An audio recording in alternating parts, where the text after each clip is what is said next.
మహబూబాబాద్ జిల్లాలో కురిసిన భారీ వర్షానికి జలపాతాలు పరవళ్లు తొక్కుకున్నాయి. గూడూరు మండలం సీతానగరం అటవీ ప్రాంతంలో భీమునిపాదం జలపాతం కనువిందు చేస్తోంది.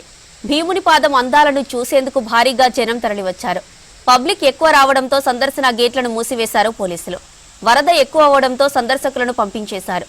వర్షాల కారణంగా జలపాతం దగ్గరికి అనుమతి లేదని తెలిపారు పోలీసులు.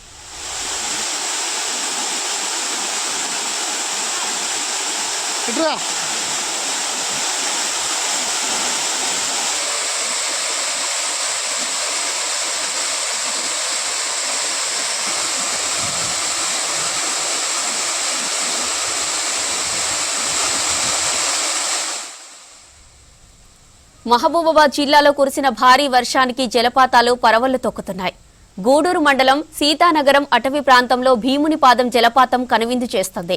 భీమునిపాదం అందాలను చూసేందుకు భారీగా జనం తరలివచ్చారు. పబ్లిక్ ఎక్కువ రావడంతో సందర్శన గేట్లను మూసివేశారు పోలీసులు. వరద ఎక్కువ అవడంతో సందర్శకులను పంపించేశారు. వర్షాల కారణంగా జలపాతం దగ్గరికి అనుమతి లేదని తెలిపారు పోలీసులు.